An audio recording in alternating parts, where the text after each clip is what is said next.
Oke guys, misalkan ada suaraku yang kurang jelas ataupun kerenyak-kerenyak gitu ya guys ya, kresek-kresek silakan dikonfirmasi biar aku betulkan terlebih dahulu. Oke? Nih guys, aku mau share screen. Oke. Kelihatan nggak di layar guys share screenannya? Kelihatan nggak? Hey, kelihatan di layar share screenannya? Oke?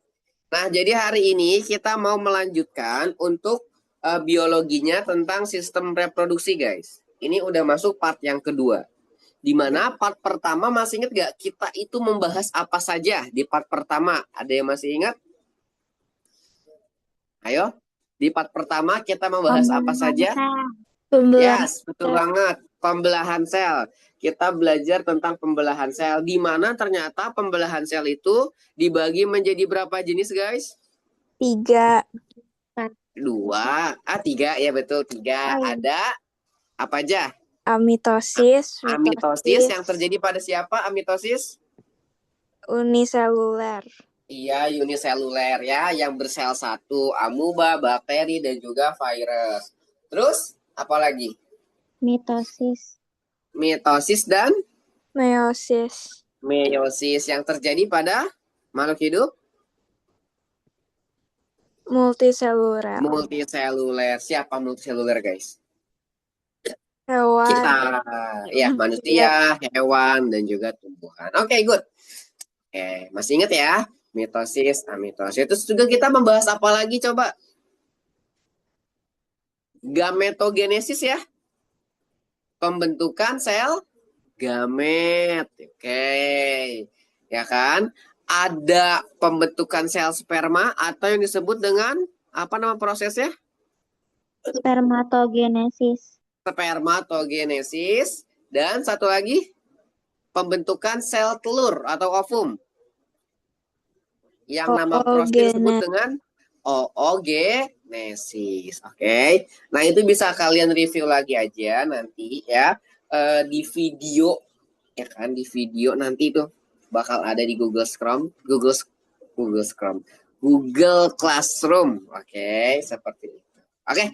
Nah, untuk ada lagi satu lagi. Kita ngebahas apa lagi, guys? Selain gametogenesis. Satu lagi nih. Tadi kan pembelahan sel. Terus gametogenesis. Sama satu lagi. Tentang apa? organ reproduksi. Organ reproduksi manusia. Betul. Kan ada yang laki-laki sama ada yang perempuan. Kalau laki-laki masih inget gak urutannya gimana aja? Ayo, sistem reproduksi laki-laki. Masih inget gak? Urutannya bagaimana aja? Pertama, gimana? Sperma dibentuk di testis. Oke. Terus dimatangkan di mana? Di epididymis. Habis itu dilanjutkan melalui vas deferens ke dalam vesicula seminalis, ke kelenjar Koper, ke kelenjar prostat, ya kan? Baru keluar melalui uretra dan keluar di penis. Masih inget gak? Oke. Nah, sekarang kalau yang perempuan. Perempuan gimana perempuan? Ovum. Ovum itu dibentuknya di mana? Sel telur. Ovarium, Ovarium, betul banget. Dibentuknya di ovarium. Terus, ovarium nih, udah jadi. Keluar kan? Kemana dulu, guys? Ditangkap oleh fimbrae, fimbrae. Habis dari fimbrae, ke oviduk, oviduk. Betul banget, ke oviduk, ya kan? Ya, betul. Dia terus ke oviduk atau ke tuba falopi nama lainnya. Nah, di tuba falopi dia menunggu, guys. Dia nunggu datangnya si sperma seperti itu. Kalau datangnya sperma berarti jadi peleburan atau yang disebut dengan fertilisasi. Nah, itu ntar kita bakal bahas, guys. Tuh, ya, apa itu fertilisasi? Kalau misalkan nggak ada pertemuan dengan sel sperma gimana, Kak? maka akan terjadi yang namanya menstruasi. Seperti itu. Paham ya? Jadi guys, hari ini tuh kita mau ngebahas tentang menstruasi sama fertilisasinya. Gitu. Bagaimana proses menstruasi dan bagaimana proses fertilisasi. Makanya tadi kita review dulu juga tuh tentang organ reproduksi manusia khususnya yang perempuan. Biar kalian tahu, oh ternyata si sel telur itu kan berakhir tuh nunggunya di oviduk tuba falopi. Nah, di sini ada dua kemungkinan kejadian. Kalau bertemu dengan sel sperma, terus ada fertilisasi, ntar kita bahas apa yang terjadi. Oke? Kalau misalkan dia nggak ketemu dengan sel sperma, maka akan terjadi menstruasi. Nah, itu prosesnya bagaimana? Itu akan kita bahas hari ini. Oke? Bakal seru guys. Oke? Ya. Yuk, kita bahas mulai dari menstruasi. Tadi menstruasi itu ketika sel telur gimana guys? Sel telur bertemu atau tidak bertemu dengan sel sperma? Menstruasi Bertemu. itu Tidak tidak bertemu. bertemu. Betul banget. Jadi, menstruasi itu terjadi apabila ovum atau sel telur itu tidak dibuahi oleh sel sperma. Oke, akibatnya apakah? Akibatnya ada peluruhan dinding rahim berupa pendarahan. Jadi nih, bagi yang perempuan ya kan, bagi yang perempuan, kenapa sih setiap bulan harus ada menstruasi atau head? Ya, karena itu kejadian normal guys. Ya, perempuan itu pasti setiap bulan membentuk yang namanya satu sel telur gitu. Nah, kalau tidak terjadi pembuahan, berarti terjadi menstruasi. Bahayanya lagi kalau nggak ada menstruasi guys, itu bahaya guys. Bisa karena penyakit juga seperti itu ya. Nah, menstruasi itu umumnya ya normalnya siklusnya sekitar 28 hari. Makanya kalau nih bagi perempuan-perempuan yang mungkin menstruasinya itu misalkan awalnya tanggal berapa? Tanggal 7 udah menstruasi. Nah, 28 hari kemudian belum terjadi menstruasi lagi, itu bisa dicek guys di dokter ya. Mungkin ada penyakit atau bagaimana. Seperti itu. Oke. Nah, sekarang kita bakal ngebahas bagaimana sih siklus menstruasi atau tahapan-tahapan menstruasi. By the way, untuk poin yang ini apakah sudah paham? 3 poin ini apakah sudah paham guys? Atau ada yang mau ditanyakan terlebih dahulu? Jika tidak ada, mari kita bahas siklus menstruasi. Ada 4 ya guys. Ada 4 siklus menstruasi, ada 4 fase. Oke. Tapi coba kita lihat yuk. Ini ada sebuah diagram guys. Ada sebuah diagram. Ada yang bisa baca nggak ini diagramnya guys bagaimana? Mungkin ada yang udah mempelajari atau masih ingat banget tentang siklus menstruasi? Coba. Kali aja ya guys. Ada yang masih ingat? Ada nggak yang bisa menjelaskan tentang sedikit diagram daripada siklus menstruasi? Nggak ada? Oke, nih di bagian paling atas ini ngomongin hormonnya. Siapa aja yang lagi naik, siapa aja yang lagi turun, siapa aja yang mulai meningkat, siapa aja yang mulai menurun. Yang bagian tengah ini bentukan daripada folikel.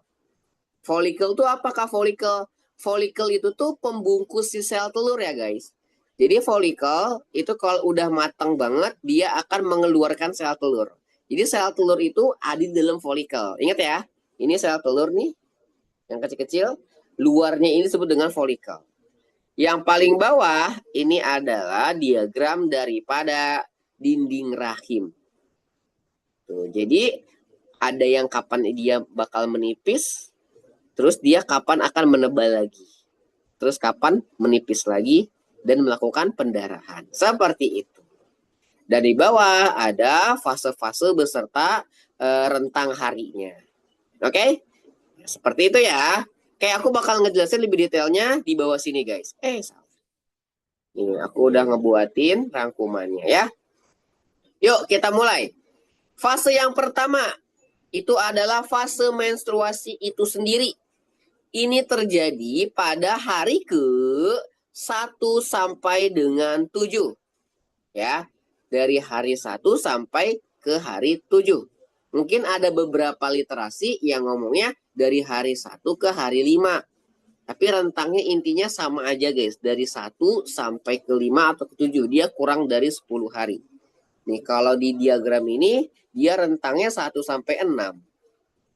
Seperti itu. Nah, di siklus menstruasi ini guys, kan kalian taunya itu pendarahan ya. Ada head, pendarahan. Nah, pendarahan itu tuh dari mana sih Kak? Pendarahan itu terjadi karena dinding rahim atau yang disebut dengan endometrium, ya, lapisan dinding rahim paling luar disebut dengan endometrium itu meluruh. Nah, meluruh akibat tidak adanya fertilisasi, tidak ada pembuahan. Oke, nah pada kondisi ini hormon-hormon itu yang terjadi ya guys, estrogen dan progesteronnya itu rendah. Kalian kenal kan ada hormon estrogen sama ada hormon progesteron? Nah itu dia jumlahnya rendah. Tapi hormon FSH ini apa Kak? Ntar kita bahas ya. Tapi di sini kamu tahu dulu aja deh. Oke, telan dulu aja ya. Kalau ada hormon namanya FSH. FSH di sini dia mulai meningkat. Makin banyak guys dia. Mulai meningkat. Oke. Jadi siklus menstruasi ini ciri umumnya adalah terjadi peluruhan dinding rahim ya.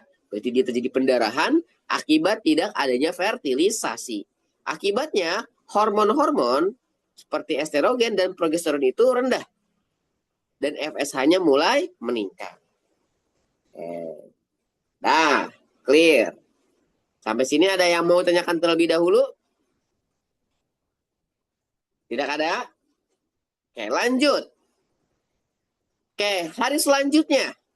Namanya fase proliferasi. Atau mungkin di literatur lain juga ada yang nyebutnya fase praovulasi. Itu sama aja. Itu rentang waktunya dari hari ke-7 sampai hari ke-14. Nah, ciri daripada fase proliferasi itu meningkatnya kadar hormon FSH. Jadi FSH-nya mulai banyak banget, guys. Tadi kan kalau di fase menstruasi mulai meningkat. Tapi kalau di fase proliferasi atau fase praovulasi, itu hormon FSH-nya mulai banyak. Udah cukup banyak. Nah, di sini dia akan merangsang pertumbuhan folikel kembali hingga matang. Oke, jadi folikel itu mulai dibentuk kembali di masa proliferasi atau praovulasi. Folikel itu apa, Kak? Folikel itu tempat berkembang ovum. Ya.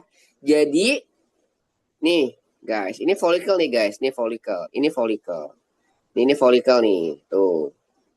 Yang kecil di dalamnya itu adalah ovum. Seperti itu. Ya. Nah, dia itu dirangsang untuk bertumbuh kembali. Oke, hingga matang. Oleh siapa? Hormon FSH. Nah, folikel yang matang itu disebut dengan folikel de Graaff. Ingetin. Folikel yang sudah matang disebut dengan folikel de Graaff. Folikel matang disebut dengan folikel de Graaff. Oke. Nah, folikel yang berkembang ini, guys, dia itu sangat aktif. Aktif menghasilkan suatu hormon yang disebut dengan hormon estrogen. Gunanya untuk menebalkan rahim. Oke, sekarang pertanyaannya, ada yang tahu nggak? Kenapa si folikel ini kok dia mengeluarkan estrogen yang gunanya untuk menebalkan rahim? Kenapa rahimnya kok ditebalkan? Ada yang tahu nggak?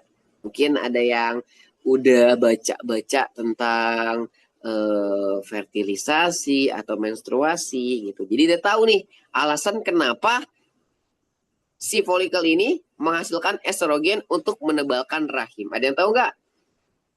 Kenapa seperti itu? Ada yang tahu? Ayo, nggak apa-apa, salah juga guys. Zahira tahu nggak Zahira? Ada Zahira nggak? Ada. Zahira tahu nggak kenapa alasannya? Kenapa Kalau di sini udah mulai menebalkan rahim? kalau misalnya, aku nggak tahu ini setahu aku aja buat Iya, ya nggak apa-apa. persiapan persiapan janin gitu kan. Oke, betul banget. Jadi gini, jadi di fase proliferasi ini ya atau proovulasi, si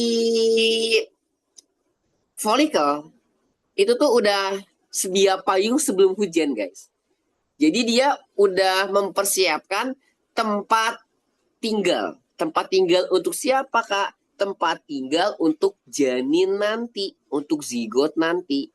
Jadi gini, kenapa dia menghasilkan estrogen untuk menebalkan rahim? Karena untuk mempersiapkan tempat zigot menempel. Jadi ibarat kata nanti ovum ini terjadi fertilisasi, maka rahim tuh udah siap guys. Dinding rahim tuh udah siap. Sehingga nanti si zigot itu bakal menempel. Di mana Kak? Di rahim. Seperti itu. Jadi dia udah sedia payung sebelum hujan dari awal-awal guys. Gitu loh. Nah kayak kalian sekarang nih. Kalian kan udah mulai belajar dari awal-awal, dari jauh-jauh hari ya kan, sebelum nanti tes Jarvis. Bagus kayak gitu guys. Oke? Bisa ya? Nyambung ya. Oke? Nah, next. Itu dia ciri-ciri daripada fase proliferasi atau praovulasi. Nah, hormon-hormonnya bagaimana Kak pada fase ini? Pada fase ini, hormon yang paling ciri khasnya ya, yang paling menonjolnya itu adalah hormon si estrogen. Hormon estrogennya itu mulai meningkat, mulai banyak guys. Makin mendekati 14 hari itu dia makin banyak. Ya. Dan FSH-nya juga mulai banyak juga. Kenapa begitu? Karena kan ini bakal membantu pertumbuhan si folikel. Biar menjadi folikel the graft atau folikel matang. Seperti itu. Ya. Estrogen mulai meningkat akibat perkembangan folikel. FSH itu banyak karena untuk memicu pertumbuhan folikel. Gitu. Jadi saling berkaitan ya guys. Jadi saling berkaitan. Paham nggak sampai sini? Untuk fase proliferasi atau proovulasi. Mungkin ada yang mau ditanyakan terlebih dahulu? Kalau ada yang mau ditanyakan, aku saranin sih langsung on mic aja ya guys. Biar langsung kelihatan. Karena kalau yang chat, takutnya nggak muncul. Ini aku pakai 2 HP sih, pakai 2 device. Takutnya mendem guys si chatnya. Tenggelam. Oke, gimana? Ada yang mau tanyakan terlebih dahulu?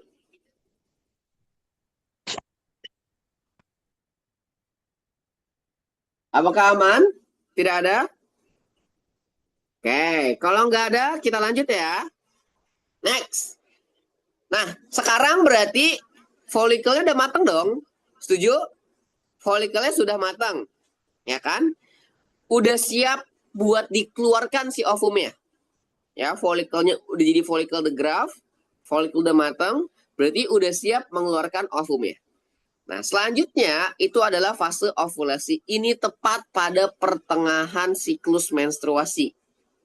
Ya, tepat pada pertengahan siklus menstruasi, yaitu hari ke-14.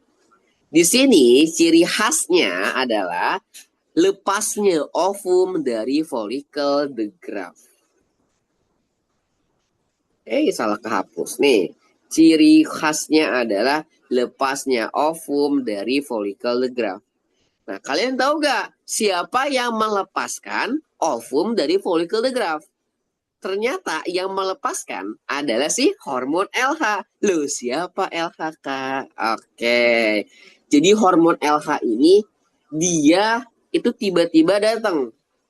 Datangnya kenapa, Kak, datangnya? Datangnya akibat tadi kan FSH tinggi. Tapi pada saat mendekati ovulasi itu kan dibuat sedikit, guys, dimulai menurun.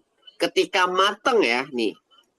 Ketika matang, ketika folikel sudah matang, maka FSH udah nggak dipakai lagi, nggak dibutuhkan lagi. Maka dia mulai menurun. Nah, kata otak gini, duh, si FSH udah mulai menurun nih. Berarti folikelnya udah matang dong. Kalau folikel udah matang, berarti kita harus keluarin si ovumnya. Gitu loh. Maka dikeluarkanlah si hormon LH. Ya, jadi dari otak dikeluarin hormon LH. LH itu luteining hormon. Ntar kita bahas ya. Selanjutnya nih setelah vasosekretory, oke, tentang hormon-hormonan ya. Oke, balik lagi. Jadi di sini FSH mulai menurun akibat banyaknya estrogen sehingga otak itu mengeluarkan atau memunculkan hormon LH. Di sini dia sekali mengeluarkan hormon LH itu banyak banget, guys. Lihat di sini. Lihat. Sekali dia mengeluarkan hormon LH itu langsung tinggi banget, bus. Langsung tinggi banget. Ya, karena gunanya si LH ini untuk melepaskan ovum dari folikel sesegera mungkin, guys, sesegera mungkin. Gitu loh. Karena kalau misalkan nggak dilepas ya bahkan bahaya gitu loh. Jadi sesegera mungkin dikeluarkan. Maka dikeluarkanlah ini si hormon LH. Dipunculkan hormon LH yang begitu banyak. Terjadilah fase ovulasi. Lepasnya ovum dari folikel the graft. Oke. Berarti sekarang kalau kita lihat dari gambar si folikelnya, itu dia udah enggak membungkus si ovum lagi, guys. Ovumnya udah keluar. Ini ovum nih. Ini ovum. Folikelnya udah terbuka. Ya. Udah tidak membungkus lagi ovum. Ini folikel. Oke. Nah kan ovumnya keluar. Ini ovum keluar nih, guys. Ini ovum keluar. Dia lanjut ke tuba falopi atau oviduk. Si folikel ini ya, itu nggak langsung hilang begitu aja, nggak langsung hilang begitu aja. Tapi dia tetap bekerja. Dia tetap bekerja ya. Dia tetap punya peran dalam siklus menstruasi ini. Dia akan menjadi yang namanya corpus luteum. Ingat? Follicle the graft sudah matang ya. Dia mengeluarkan ovum. Ovumnya keluar, follicle ini berubah menjadi corpus luteum. Ingat, follicle berubah menjadi corpus luteum. Nah, fungsinya buat apakah? Oke, kita bahas di fase sekretory. Oke, di fase sekretory atau fase pasca ovulasi, sesudah ovulasi, atau nama lainnya fase luteal. Ini terjadi pada rentang waktu hari ke-14 hingga hari ke-28. Tadi sel telur itu dia bakal menunggu di oviduk untuk dia dibuahi. Nah, tadi kan si folikel itu menjadi corpus luteum. Itu dia punya peran. Ngapain, Kak, si corpus luteum itu? Corpus luteum itu hadir untuk membentuk suatu hormon yang namanya progesteron. Jadi guys, progesteron itu nggak dari otak, tapi dia tuh dari folikel yang sudah berubah menjadi corpus luteum.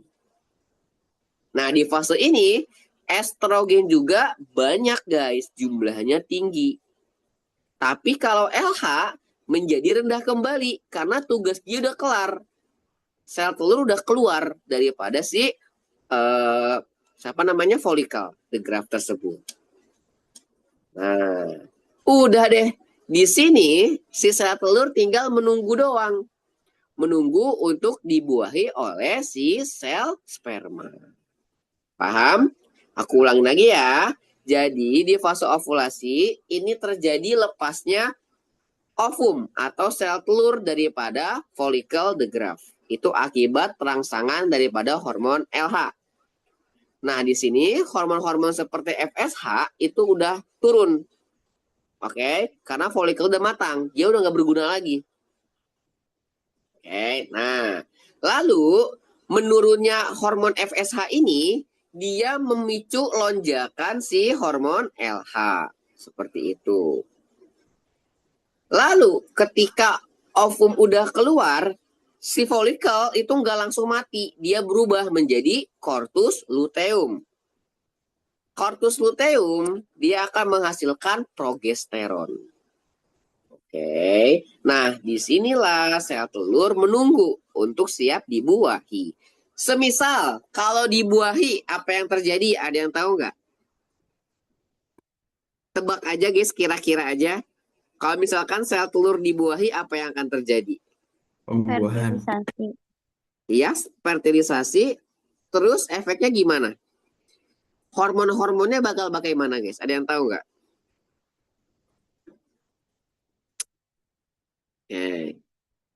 Nah, aku bahas nih ya. Jadi ketika sel telur itu dibuahi, maka si progesteron sama estrogen ini jumlahnya tetap banyak. Tetap akan banyak terus guys. Tetap akan banyak terus. Kenapa? Karena dua hormon ini yang mempertahankan dinding rahim tetap tebal. Kenapa dia mempertahankan dinding rahim tetap tebal, Kak? Karena nanti untuk menempelnya si zigot atau yang disebut dengan proses implantasi. Seperti itu. Ya. Oke. Kalau LH tetap dia bakal menjadi rendah, ya. Tapi untuk estrogen, progesteron dia tetap tinggi terus. Tinggi terus sampai fase kehamilan dan juga fase trimester kehamilan yang paling akhir kelahiran seperti itu ya. Jadi estrogen sama progesteron tetap tinggi untuk mempertahankan dinding rahim.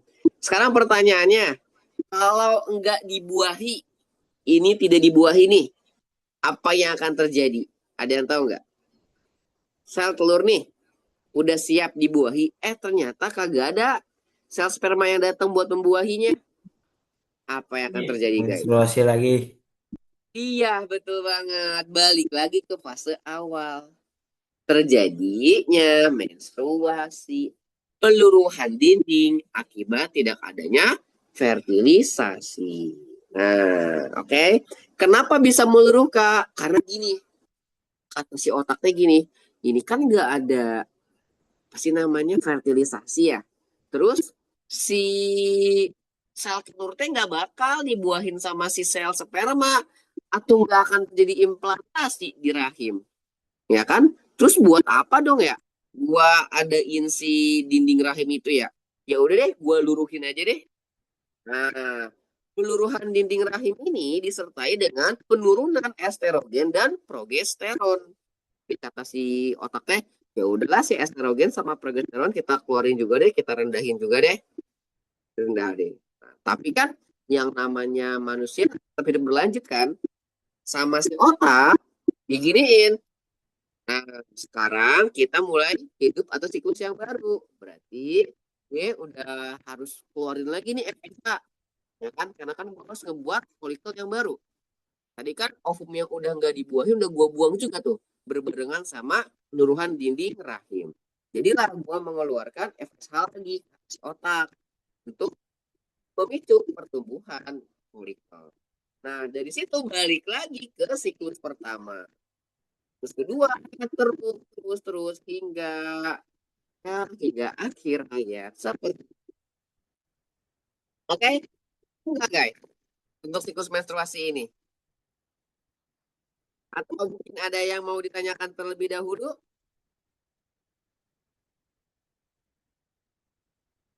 Coba-coba. aku minta emot apinya ya. Kalau misalkan kalian semua sudah paham betul ya. Jadi untuk menghafalnya menurut aku enggak enggak semengerti enggak sulit itu guys. Bisa dibuat kayak sebuah cerita. Kak, suaranya agak putus-putus. Agak thank you buat konfirmasinya.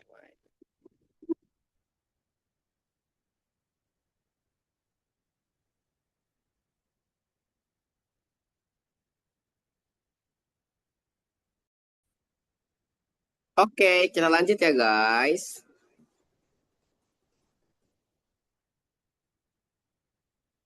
Aku mau share screen terlebih dahulu.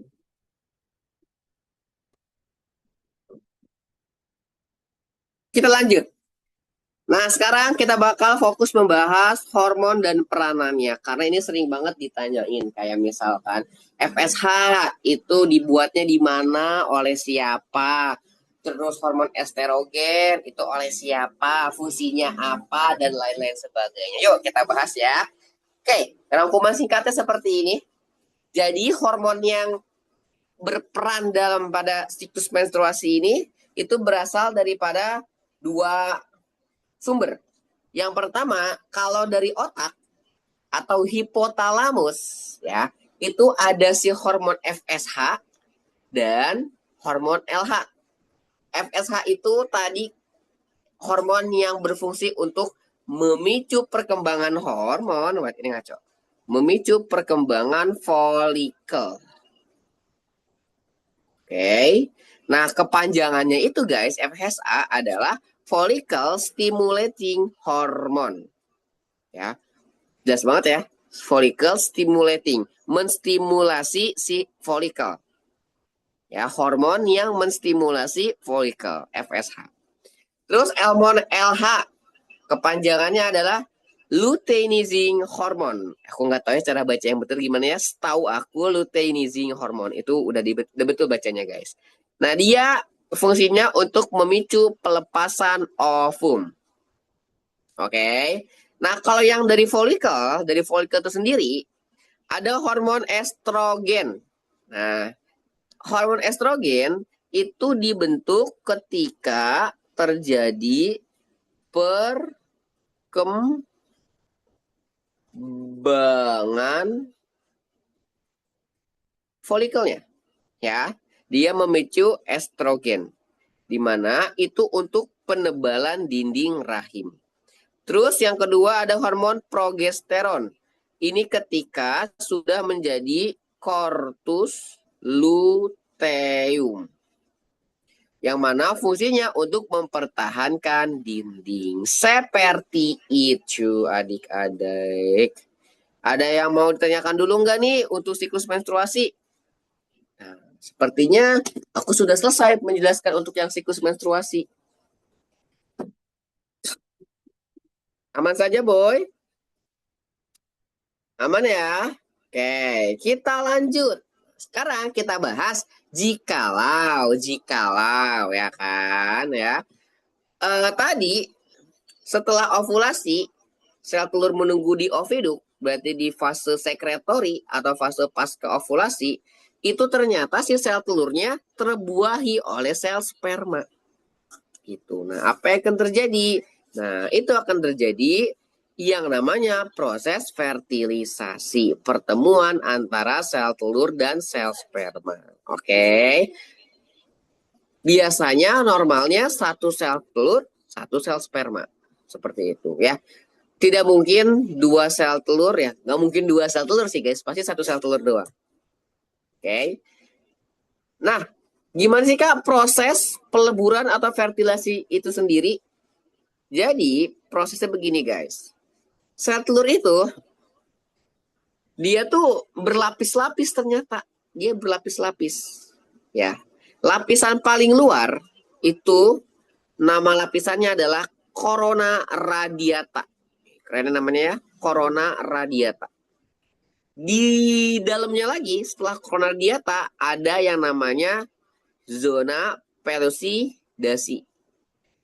Di dalamnya lagi ada yang namanya membran vitellin. Dan terakhir baru inti ovum. tepat di tengah-tengahnya itu inti ovum. Nah, di sini ada seorang pejuang, sel sperma. Nah, sel sperma ini dia akan menghasilkan suatu enzim-enzim yang berguna untuk menerobos pertahanan daripada sel telur ini. Si corona radiata, pellucidase, sama si membran vitelline. Oke? Nah, itu enzim apa aja, Kak? Yang pertama ada enzim hyaluronide. Nih, enzim hyaluronide. Dia akan melarutkan senyawa hyaluronid pada corona radiata. Jadi corona radiata ini bakal larut. Nah, dia sudah melewati penjagaan pertama. Nah, selanjutnya, si sel sperma juga punya yang namanya enzim akrosin. Dia bakal menghasilkan zona pelusidasi dan membran vitelin. Kurang nih. Jadi dia bakal menghancurkan zona pelusidasi dan membran vitelin. Barulah dia bertemu dengan inti ovum. Seperti itu.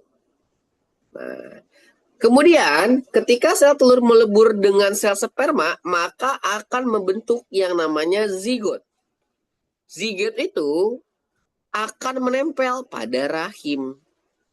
Nah, di kondisi ini estrogen dan progesteron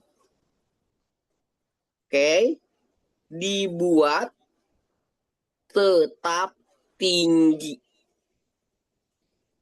Jadi pada fase penempelan si zigot ke dinding rahim, itu estrogen dan progesteron itu dibuat tinggi, tetap tinggi.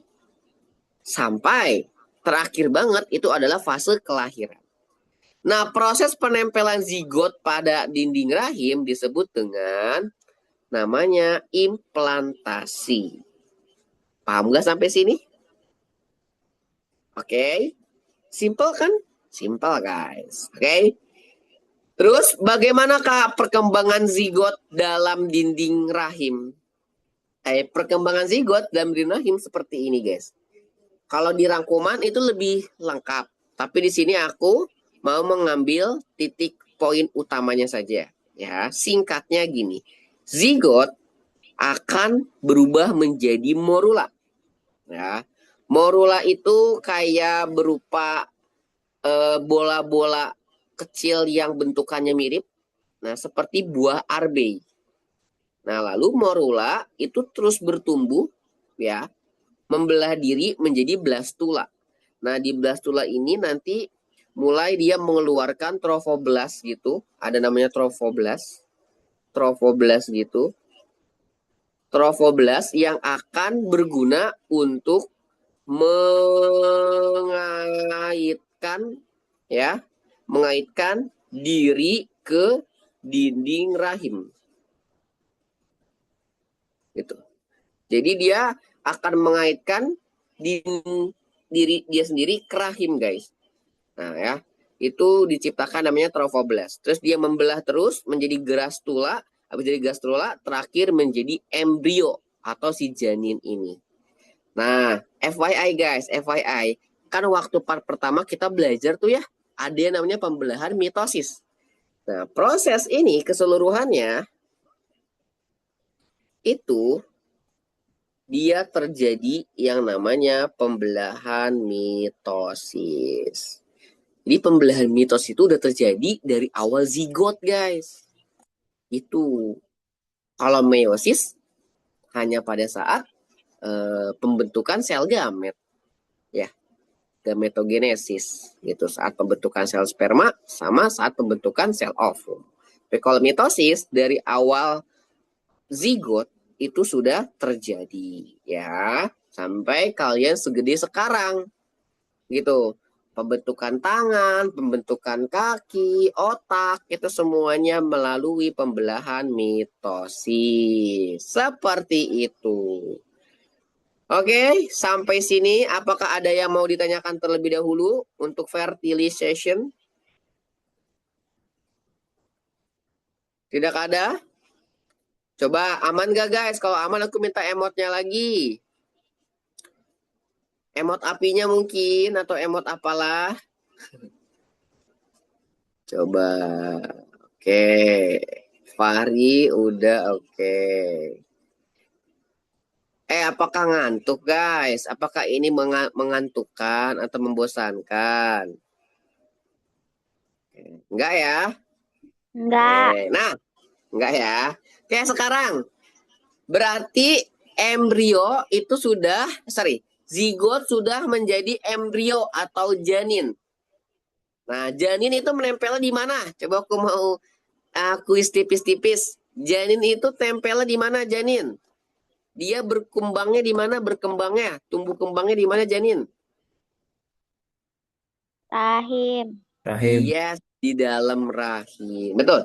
Jadi guys, proses yang dari awal kita bicarakan sampai fertilisasi ini itu terjadinya di rahim. Paham ya? Terjadinya di rahim. Ingat.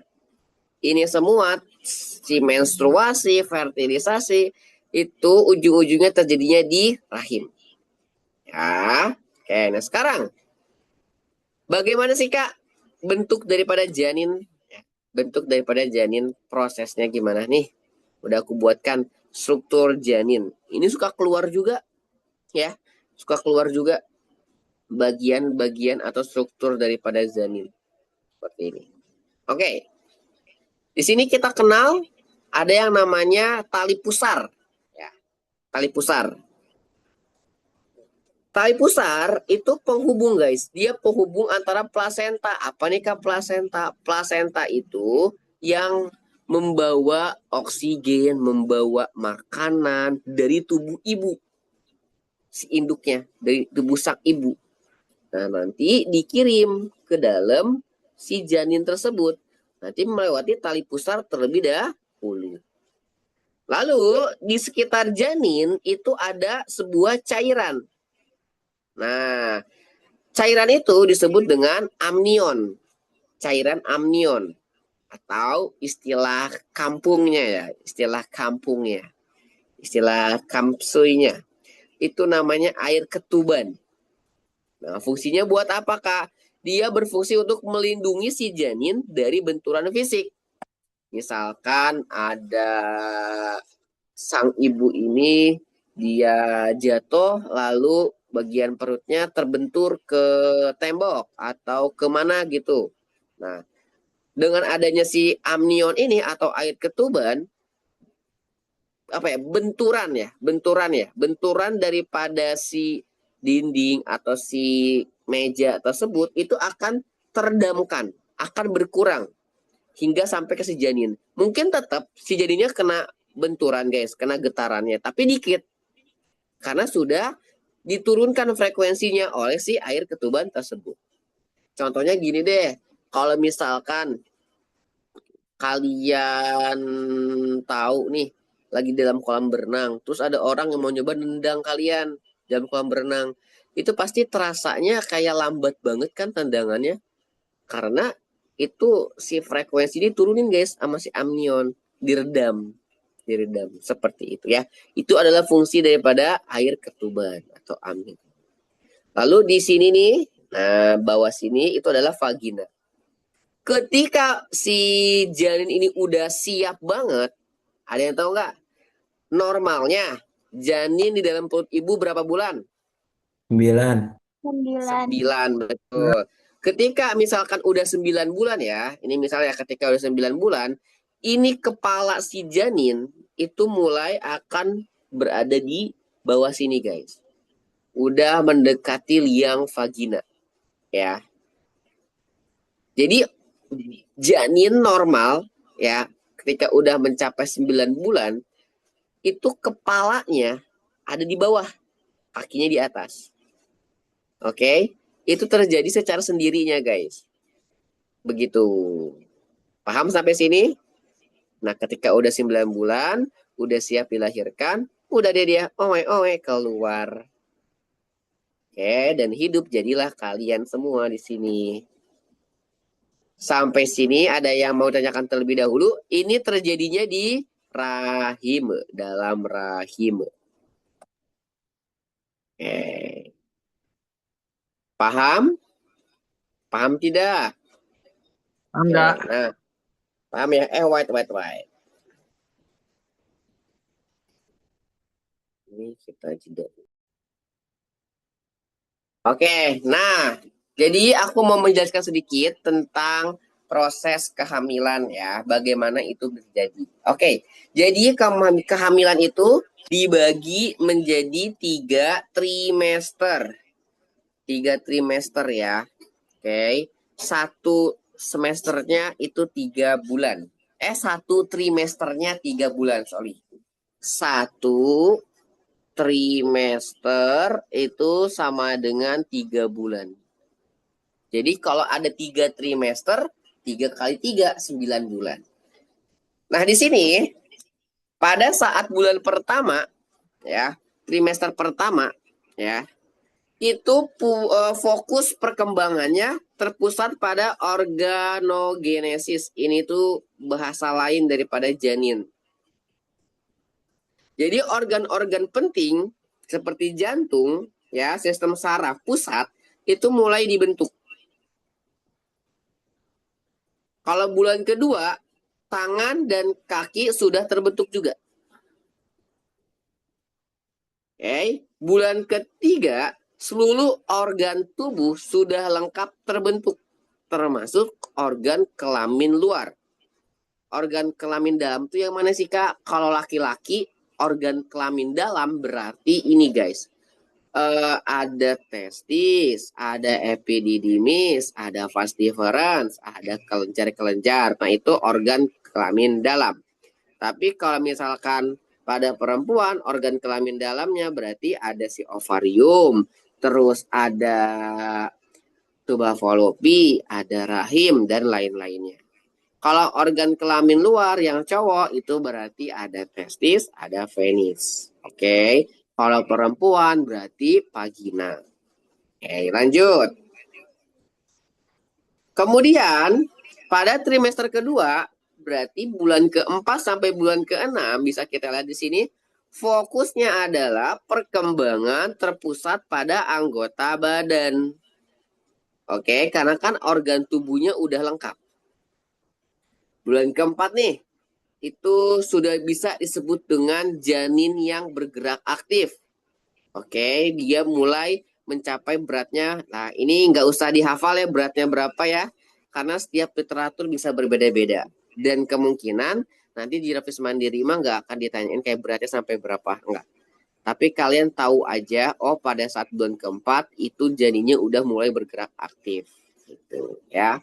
Bulan kelima lebih aktif lagi, akan lebih aktif. Nah, bulan kelima ini udah mulai bisa di USG, udah mulai nyata banget, udah mulai jelas banget. Bulan ke-6 janin sudah dapat bergerak lebih bebas dengan memutarkan badan. Jadi trimester kedua ini si janinnya udah mulai bergerak-gerak, udah mulai aktif guys.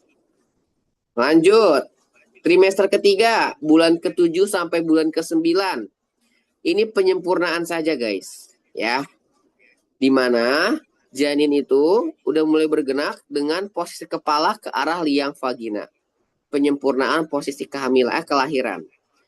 Terus, nah nanti bulan ke-9, bulan terakhir, posisi kepala janin sudah benar-benar menghadap liang vagina dan bayi siap untuk dilahirkan. Seperti itu. Oke, kita kembali lagi ke papan yang tadi.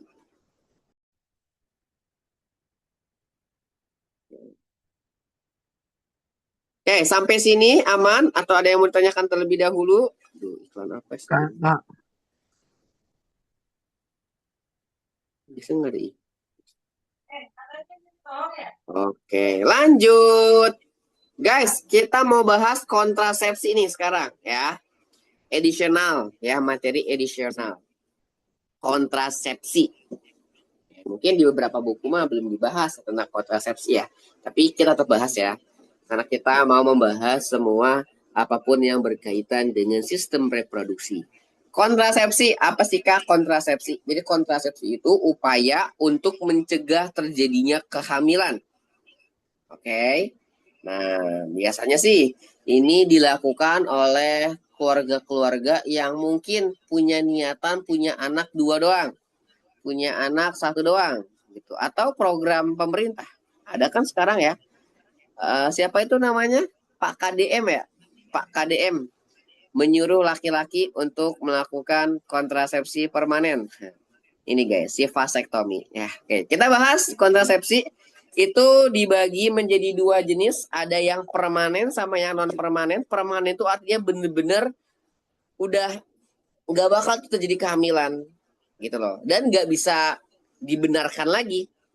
Diubah menjadi bisa terjadi kehamilan lagi, bener-bener udah mati total guys. Dimana kalau pada laki-laki itu prosesnya disebut dengan vasektomi. Jadi vas difference guys itu diputuskan. Ya, akibatnya apakah? Akibatnya sel sperma yang udah mateng di epididymis tadi itu nggak bisa disalurkan keluar ke uretra, itu nggak bisa disalurkan guys. Karena kan saluran vas difference-nya terputus. Gitu, ya. Nah, ini yang disarankan oleh Pak KDM. Ya, yang kemarin-kemarin tuh viral. Ya, yang kedua, kalau di perempuan itu namanya tubektomi. Jadi tuba falopi itu salurannya diputuskan. Efeknya apa? Ya si sel telur nggak bisa bertemu nanti dengan si sel sperma di dalam tuba falopi. Karena si sel telurnya ya nggak ke tuba falopi guys. Dia terputus jalannya. Seperti itu. Kalau non permanen gimana Kak? Non permanen. Non permanen itu berarti program KB yang menggunakan suntik, obat dan sebagainya. Seperti itu. Oke. Aman guys ini? Apakah ada yang mau ditanyakan terlebih dahulu? Tidak ada? Oke, kalau tidak ada, the last one kita bakal ngebahas tentang penyakit-penyakit yang berkaitan dengan sistem reproduksi manusia. Ini mau difoto dulu nggak? Mau di screenshot dulu nggak? Coba silakan kalian screenshot terlebih dahulu ya. Nah, aku mau balik lagi ke PDF yang tadi guys.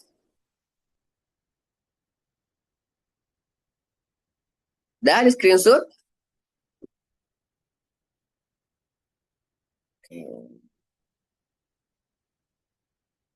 Oke, lanjut ya. Sekarang aku mau bagi ke PDF yang tadi karena kita mau membahas tentang penyakit-penyakit yang berkaitan dengan sistem reproduksi manusia.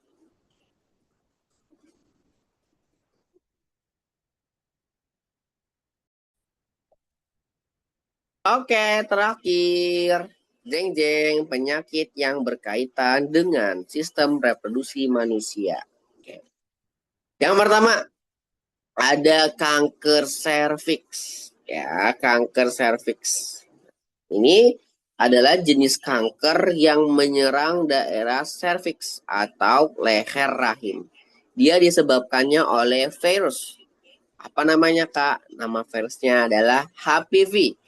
Human Papilloma Virus. Human Papilloma Virus. Nah, ini gejalanya adalah mengalami pendarahan seperti itu. Oke, berarti bisa nyaru-nyaru sama si menstruasi, guys. Jadi hati-hati ya bagi yang perempuan. Oke, lanjut. Ada HIV dan AIDS. AIDS itu kepanjangannya autoimun. Apa ya namanya? Aku lupa. Autoimun decrease gitulah. Intinya HIV ini dia bakal menurunkan tingkat imunitas. A-nya itu auto atau apa ya? I itu imun. D-nya itu decrease guys. Decrease itu tulisannya gini. Dekrease. Nah, dekrease S-nya 2 tuh enggak ya? Intinya dia menurunkan imun. Karena ada increase itu dia meningkatkan. Kalau decrease itu berarti dia menurunkan. Jadi si HIV atau AIDS ini dia bakal menurunkan sistem kekebalan tubuh manusia. Nah, virusnya adalah HIV, penyakitnya adalah AIDS. Ini virusnya, penyebabnya. AIDS adalah penyakitnya. HIV kepanjangannya adalah Human Immunovirus. Ya, jadi dia virus yang mengejar atau yang targetnya itu adalah sistem kekebalan tubuh manusia. Oke. Nah, FYI guys, untuk HIV ini ya, dia sistem merusak tubuhnya tuh gini. Kamu misalkan terkena HIV itu nggak langsung gejala itu keluar hari itu juga. Tapi dia akan menggerogoti tubuh imunis kita. Oke, jadi imunitas tubuh kita tuh bakal ngedrop banget. Efeknya apa? Penyakit-penyakit sepele yang nggak mungkin ada di tubuh kalian, itu malahan ada. Ya. Jadi misalkan awalnya kalian itu nggak ada penyakit diabetes, tiba-tiba ada diabetes. Karena apakah? Karena si HIV ini. Dia melebalkan sistem kekebalan atau imunitas tubuh kalian. Awalnya kalian nggak ada penyakit apa misalkan penyakit jantungan, tiba-tiba ada jantungan. Awalnya nggak ada stroke, jadi ada stroke. Nah itu bisa diakibatkan imunitas yang menurun akibat si HIV ini. Nah untuk sampai sekarang pengobatannya baru hanya bisa terapi saja guys. Terapi namanya antiretroviral, ya ART. Dia mencegah dan mengurangi perkembangan virus HIV. Jadi cuman mengurangi saja, tidak benar-benar menghilangkan. Oke. Nah penularannya itu bisa melalui orang tua yang terinfeksi, berarti ini genetik. Terus cairan tubuh, ya, misalkan bekas suntikan yang dari orang terkena HIV itu bisa, ataupun nih lewat pergaulan bebas ya. Oke. Dimana mungkin bisa lewat dari cairan vagina atau air mani. Nah, seperti itu. Nah, kabarnya ya berita di mana gitu daerah mana tingkat HIV itu melonjak tinggi. Wadidaw, seperti itu. Bandung apa ya? Bandung atau Bogor ya? Bandung kayaknya deh. Berarti bisa dikaitkan kalau ini nih budayanya buruk nih daerah situ tuh. Seperti itu guys. Oke, itu penyakit yang kedua. Yang ketiga, nama penyakitnya penyakit herpes ya. Herpes dia itu disebabkan oleh virus ya. Itu menimbulkan nih gejalanya rasa gatal dan panas di daerah kelamin. Ciri fisiknya ada bentuk merah-merah kecil bergerombol. Jadi kayak ini merah-merah kecil, merah-merah kecil guys. Oke. Nah, dia disebabkan oleh virus yang namanya herpes simplex tipe 2. Lalu ada sifilis atau nama lainnya raja singa. Nah, ini sering banget nih ditanyakan di soal. Pakai istilahnya raja singa di singa. Ini disebabkan oleh bakteri. Gejalanya itu adanya luka nggak terasa sakit di sekitar area kelamin ya dan juga mulut. Terus terdapat ruam ya. Jadi ada kayak luka ruam-ruam warna merah di sekitar alat kelamin, mungkin di mulut juga ya, mulut bagian sini nih guys nih, sini nih. Oke. Tapi itu nggak terasa sakit. Nah, disebabkannya oleh bakteri Treponema pallidum. Dan paling seringnya guys, dia itu ditularkan lewat infeksi menular seksual. Ya, jadi kegiatan seksual yang bisa menular seperti itu. Oke. Lanjut. Ada gonore atau kencing nanah. Nah, dia disebabkan oleh bakteri.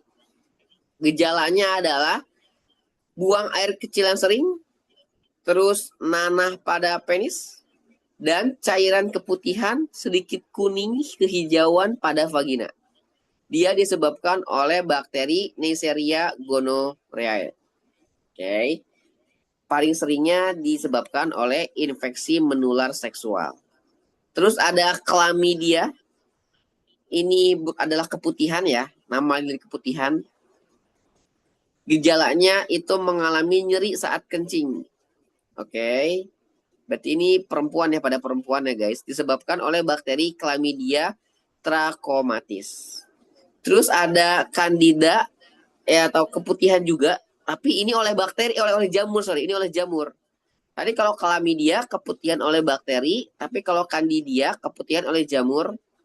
Nah, dia menghasilkan atau mengeluarkan nih gejalanya cairan putih kekuningan, menimbulkan gatal dan bau tidak sedap. Disebabkan oleh jamur namanya Candida albicans. Terakhir, trichomonasis ya. Ini disebabkan oleh protozoa. Dia gejalanya keluarnya cairan berbau busuk, keputihan, berwarna hijau kekuningan. Disebabkan oleh protozoa Trichomonas vaginalis. Seperti itu. Itu dia guys, penyakit-penyakit yang terjadi pada sistem reproduksi manusia. Nah, ini yang paling apa ya? Kalau mengalami penyakit ini, waduh, perih banget gak sih? Kayak kacau. Oke, sampai sini ada yang mau ditanyakan terlebih dahulu?